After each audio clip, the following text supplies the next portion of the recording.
producer and are not endorsed by this station. Opinions expressed are not necessarily those of radio station KMET, its management, employees, or affiliates. What's happening, football fans? It is time to steer the line. Touchdown! With your host, Loud Esmond and Loud Jeremy James. For the best takes in NFL and football betting, fantasy football, and the latest news, get ready to steer the line. Good afternoon, folks. Welcome to another segment of Steer the Line. I'm your host, Christian Giordani. We have Mr. Loud Esmond with us. Loud. And our lovely Jeremy James, our two Raider personnels. Ooh, lovely. Don't be lumping me in as a Raiders fan anymore. You see any Raiders stuff behind me? Hey, until you find a new team, I'm qualifying you as that. Oh, But as no. a Derek Carr super fan that you are, someone take a shot. Yeah, He sounds said like his he's name. Cheers, everybody. sounds like Loud's going to follow Mr. Carr on whatever road he decides to travel to. Yes, he does. And he's so dedicated to Mr. Derek Carr himself. He even had me, the producer, put a video up for him just on the show. On a new team, I think he wants to show a little something out There here. you go. And Ain't he missing hits the the beat. 4 right off the Ain't bat. missing the beat. Uh-oh. He done. Wow. He got 16. Come on now. He got He's at 16. 14. There it Oh. is. This feel personal. It is personal. That's what I'm talking about. Hit the drone. Can we get a shot of his head? Okay, again? D. Carr. 5, 4, Oh my gosh. 2. Where am I, D. Derek Carr? Carr. Where am I? You've thrown touchdown passes in Vegas before. You've been on fire. Have you ever been that hot in Las Vegas? Not that hot. It's probably why I'm going somewhere else. Bro, well, if this was your last outing in Las Vegas, they are definitely going to miss you. Terrible. Terrible. Derek That's Carr, funny as hell. being in the Pro Bowl is the worst thing to happen to the NFL. That's funny as hell. I mean, come on, Tyler Huntley got in too. So. Exactly. Tyler Huntley got into. That's what I'm saying. I just want to point out that the quarterback that won the skills competition was Derek Carr by going away. But that was So- easy.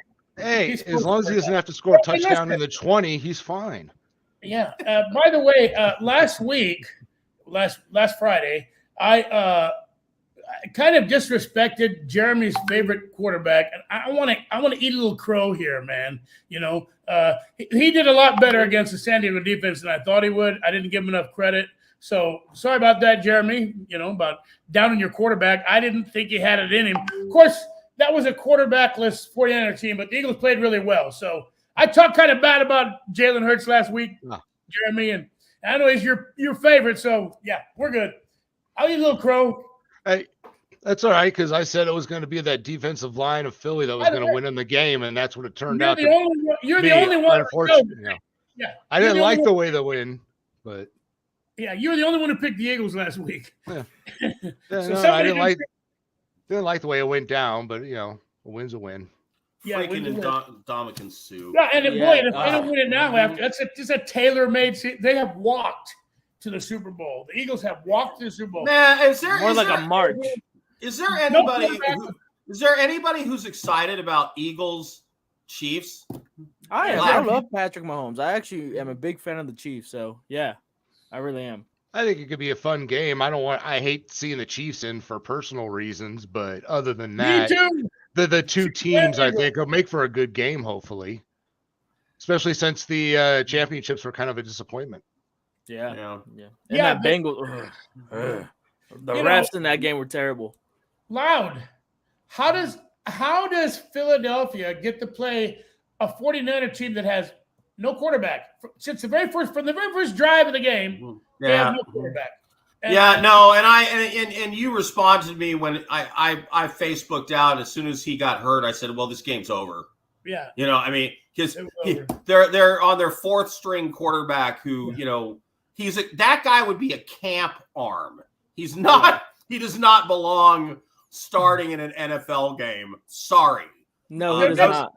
The next quarterback was McCaffrey in the Wildcat. Yeah. That was all they He did. was the next quarterback in line. They might have been better off. Yeah, but Brock Purdy came back in and he threw a whole fourth quarter with a torn UCL, which is insane. Crazy. Well, he only threw 2 passes the whole time, though. Which makes a really interesting situation in San Francisco because Kyle Shanahan has said he sees no scenario in which Jimmy Garoppolo is back with the 49ers. Trey Lance was horrible in the 2 games he played in, and then he's coming off a broken ankle, and he's a quarterback that is supposed to be using his legs, so we'll see how that works out. Brock Purdy is going to have Tommy John surgery. Yep. Yeah. So, Jeremy, what do the 49ers do at quarterback, do you think? They're definitely going to want to bring in a veteran, just in case both of those young guys aren't ready to go. They're both on track, supposedly, to be ready to go by the time training camp rolls around. But before Purdy got hurt, it was the greatest situation to have. You had a choice between 2 young rookies on rookie contracts, but now they're both going into next season hurt. It just depends on how in they want to be on a veteran. Do they want to, go crazy and make some kind of trade, or, do they want to bring in someone like a Derek Carr who may not end up starting, so he may not want to go there? So I don't know. It's going to be what looked like a great situation for them. Has turned into a little bit of a nightmare. I don't know what they're going to do there. Yeah. Well, if you asked me about a week ago, I would have said Tom Brady would have been going there this offseason. But nope. The biggest news of probably the week, Tom Brady. Say don't write it off yet. I'm with you on that. But listen, John Lynch, I think John Lynch in this position, I think he takes a big swing at Tom Brady. I think Tom, you know what Tom Brady sound like to me? Sound like he's trying to get his wife back, thanking his family, thanking his old lady after she dumped him. I mean, in his retirement speech. I'm telling you, I listened to that guy and I saw him. He looked like a dude with a broken heart more than a guy that didn't want to play football anymore.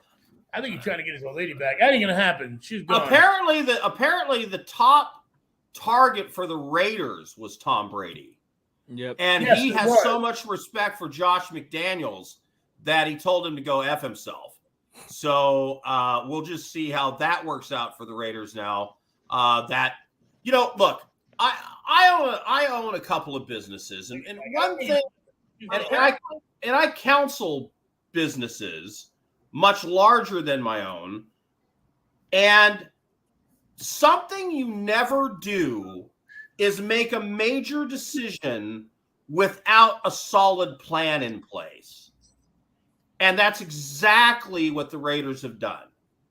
They made a huge decision with no plan. Like, hope is not a plan, and that apparently is what they are doing. Jeremy, you're the Raiders fan in the house. Who is your favorite to be the quarterback for the Raiders next season? It's really hard to say, but right now I can only go with the quarterback that they have in Jarrett Stidham. Is that an upgrade from Derek Carr? Is it an upgrade? No, but the kid played well in that system, obviously, in the last 2 games they played, and he's earned a chance to at least compete for the job in the offseason. I don't know who else they're going to bring in. There's talk of them trading for Aaron Rodgers. Aaron Rodgers was out golfing in Vegas yesterday with Devontae Adams taking pictures and dropping them all over social media, dropping hits. I don't know if that's going to happen. I think if Aaron Rodgers leaves, his better shot is to go to the Jets, where he could probably win a Super Bowl in the next year or 2 if he's quarterback in that team. Sauce! But I don't know who else they could really go after. I mean, there's a couple of guys that are system guys that, and Jimmy Garoppolo and I forget the other guy's name off the top of my head. He was just quarterback for the Browns this year. Brissett. Jacoby. Yeah, maybe they bring in 1 or 2 of. Yeah, no, I know. Oh my God. They might bring in 1 or 2 of those guys, and then hopefully draft. If that's the way they go, I hope they're thinking about drafting one. There's a handful of young quarterbacks that they could draft back. There is one guy they could get in the draft that could fix their problem. Who is it, Rocky? Who am I thinking of? I'm going to guess the quarterback for Alabama. Nope, they're not going to be able to get him. CJ Stroud Stroud is going to be gone. The quarterback from Ohio is going to be gone. Levis from Kansas is going to be gone. There's a guy they could get in the second round. Oh, it got to be TCU, man. Yep. Yeah. Duggan. Yeah, you know, I watched him, and I thought the same thing, Lou. I thought, man, this guy's better than people are realizing. He's good. He's got great feet, man. I like that kid. Cool. And he's not as fast as Lamar Jackson.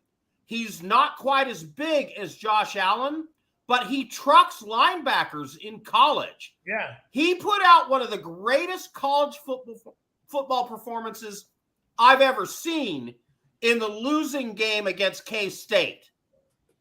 They had to carry him to the freaking sideline after his third touchdown in that quarter. He was exhausted, and he went out and then got a 2-point conversion to win the game. Max Duggan, you've never heard of him, Jeremy. He's a quarterback at TCU, lost his job beginning of the season. He was supposed to be the starter. Hot new freshman comes in. The freshman gets hurt.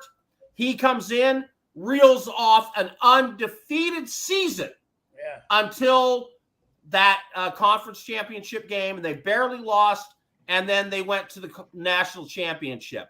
If the Raiders got Max Duggan, they would have a quarterback for a decade. But I don't know if Josh McDaniels is that smart. We'll see. Who's the Raiders GM this year? I can't even remember. Larry. It was Mo last year, Larry, and Curly's next. Curly's next year. It was Jeff Ziegler who they brought over from New England as well. Oh, Zig There's a lot of Ziglar. possibilities, Lou. There's a lot of quarterbacks floating Is around. it Zig Ziglar or Dirk Diggler? I'm confused. What? I'm sorry. It's a reference to that last great Burt Reynolds porn movie. There are a lot of good quarterbacks floating around right now without teams, and there are going to be more. I think heads. Whoa. No. I disagree with that. There's a lot of mediocre quarterbacks available. There are no great quarterbacks available. No. All right, can we talk some betting, please, on the Super Bowl? I would love to do that. Yeah. Go ahead. Who wants to go first? Me. Go ahead, Rocky. Okay, first I want to ask you the obvious thing. The betting, the NFL betting market has gone a little bit stupid. The Chiefs open at a 2-point favorite and then go to a 1.5-point underdog. I think that line is going to creep up to a field goal. I think the Eagles are going to end up a 3-point favorite. Now, that just was probably, to me, in my opinion, a knee-jerk reaction to the Eagles walking over the 49ers when they didn't have a quarterback. So how does that happen, Lou? How does that line get so stupid, like crazy like that? I mean, that's a big swing in a week. The first week? Yeah, it is. And the book apparently got the public sentiment wrong. And the smart money is not going to come in until 6 hours, 4 hours, 2 hours before the Super Bowl game. Yes. So we haven't seen the big bettors. And I don't know if everybody knows that these things exist, but you know how you can buy into a mutual fund on the stock market? You can buy into what is called a betting syndicate. Yeah. Which is you put up a certain amount of money and you're trusting them to make your bets for you. Right. Some of these syndicates have millions of dollars. And they spread it around a bunch of different sports books, so they are hard to identify. Because if somebody walks into Caesars at 9 o'clock in the morning with $20 million in cash, it's going to throw the whole line and draw a lot of attention. But it exists, and that's going to happen.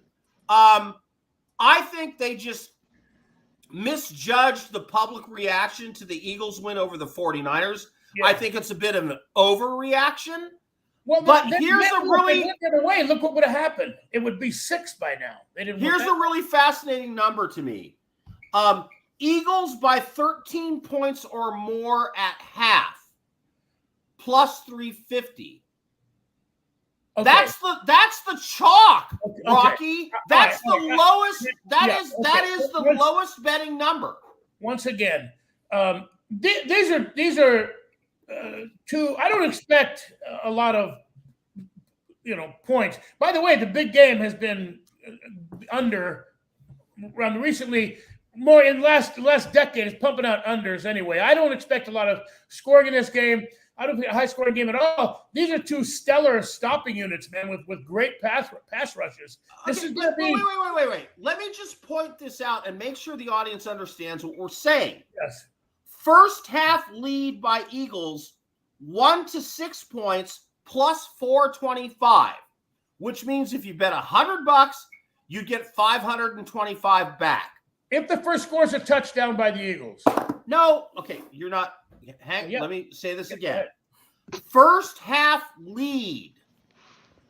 Eagles by 1 to 6 plus 425. Eagles by 13 or more is plus 350, which means the book is telling you they think it's more likely the Eagles are up by 13 or more at halftime then they think they'll be up by 1 to 6. Oh, wow. That's what the number says. I don't know what to make of that except to go, wow, the book thinks the Eagles are going to blow Kansas City out. When you look at the end game score, what? I say those are blowout numbers. Yeah. Right. Absolutely. 13 at halftime is insane. Yeah. I don't see it. I understand you don't see it. I'm just telling you. Yeah, you're giving us the information. I understand. That is what the books say. We didn't see it last week either, though. It didn't make any sense either. The under on the Bengals-Chiefs game was just stupid, and it went under. Right. And I hit that, thank God, because it was the one thing I hit all freaking weekend. And occasionally, you hear us say things like, well, Vegas knows something we don't. Obviously. Yeah. They have if you look through all of the prop bets, the book loves Philadelphia. Loves it. Jeremy, go ahead. Why is Philadelphia going to be up by 13? I don't think they would be. That's why. I mean, I don't expect that kind of a blowout at all. I think that's kind of insane. Well, they walked over a quarterbackless 49ers team, and I think this knee-jerk reaction to that's the only thing I can figure, because that sounds great. I take Patrick Mahomes, but then again, I was all over the 49ers with a field goal last week too, But I'll take, if you can get Patrick Mahomes and the Chiefs at 3 points or around there, or 2 or 1.5, I'd say take it. I just don't see. I don't get it either. I don't know, but this is going to be, if the game itself, it's going to be a tough win for the Chiefs because they're missing 3 big guys. They're missing Juju, Kadarius Toney, and L'Jarius Sneed. Who's going to cover A.J. Brown? L'Jarius Sneed is out. Yeah, exactly. Cole Hardman's out as well. With no injuries, Chiefs had a bloodbath with a ton of injuries. So yeah, this is the thing where maybe again. I looked at that number and I said, the Eagles are going to be up by 13 or more at half. That's the chalk. And I thought, well, that's crazy. But then, okay, how often is the book wrong? Not very much. All right, let me throw out my favorite prop bet for the Super Bowl. There we go. First score of the game. Touchdown, field goal, safety, and touchdown is plus 350. Field goal is minus 110. Let's go touchdown plus 350. Now, who's going to score first? Kansas City or the Eagles? Kansas City plus 210, Eagles plus 185. Let's go Eagles. Length of first touchdown. 1 to 7 yards is the chalk at plus 350. Oh, by the way, Jeremy, the chalk means it's the favorite, okay? And who scores the first touchdown? The chalk to score the first touchdown is Travis Kelce. 50 points behind him is Jalen Hurts at plus 800. So here's my 4-leg parlay. First score of the game, touchdown, plus 350. Eagles score the first touchdown, plus 185. Length of first touchdown, 1 to 7 yards, plus 350. Jalen Hurts to score the first touchdown, plus 800. If you add those four together, your odds are going to be somewhere between 4,000 and 5,000 to 1. To 100. If basically what I'm saying is, I believe Jalen Hurts is going to score the first touchdown of the game and he's going to run it in, and it's going to be less than 7 yards. If you believe that's true, you can hit a huge number on that. Okay, so every Super Bowl I would go down to the local bar with proposition bets. And my favorite one, the one I always made most money with, was first touchdown by a black guy or white guy. And everybody say black guy. And all the field goal kickers are white. Right. So I'm going to go with Kansas City field goal first score. I'm going to say Miles Sanders runs it in from the 1. Ooh. Yeah. Let's go, Jeremy. He's been leading touchdowns, first touchdowns the past 7 games. You know, I think it's going to be a broken play on the defense, and I think it's going to be A.J. Brown for about 58 yards. Some fat guy going to pick up a strip Oh, sack. man, if A.J. Brown to score the first touchdown is plus 2,500. Yeah, it's in my opinion, if the Eagles get the ball first, it's going to be either Miles Sanders or Dallas Goedert, their tight end. I can't pronounce his last name. Goddard. I love it if a fat guy scores a touchdown, man. I'm going Jalen Hurts scores the first touchdown of the game.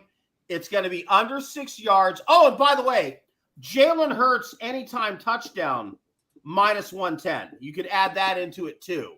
But basically, what I'm trying to do is I'm trying to build a number for people where it's like, okay, if you believe the first score is going to be a touchdown, if you believe the first score is going to be the Eagles, if you believe it's going to be between 1 and 7 yards, which is highly common, and you say it's going to be Jalen Hurts, if you add all those things up, it's like 2,500, 3,000 for $100. Yeah. You bet $100, you could get $3,000 back, right? If you bundle those together. So first score is going to be a field goal. Almost always it's a field goal. Almost every Super Bowl first score is a yes, you're right. But Kansas City doesn't have a good enough defense to stop the Eagles. I believe the first touchdown will be a run-in touchdown by Jalen Hurts. And you're basing that on what happened to the 49ers last week. Yes, I am. Yes, I am. They got a lot. 49ers helped them a lot, man. They gave them a lot of field position that they didn't really. All right, let me ask you guys about these. First player to score, Jalen Hurts plus 900, Miles Sanders plus 950, Kelsey plus 750, either kicker plus 450. Jeremy, which one do you like best? Yeah, I'll go with, I like the Jalen Hurts bet. I like him to run it in if those are my top choices right there. Christian. I'll go either kicker. You know, it makes the most sense. You have the best amount of chances. You know, and Rocky, you're going to say kicker. Yeah, I Kansas City field goal, my first. Now, here's the thing. From betting strategic purposes, if you put $50 on each of those bets, that's $200. The worst you could do, Alan, if you had $50 at plus 450 would be what? 225. 225. So if you bet $50 on each of those, the worst you're going to do is get $25 back. If you hit Jalen Hurts, Miles Sanders, or Kelsey, you're going to make a few $100s. Right.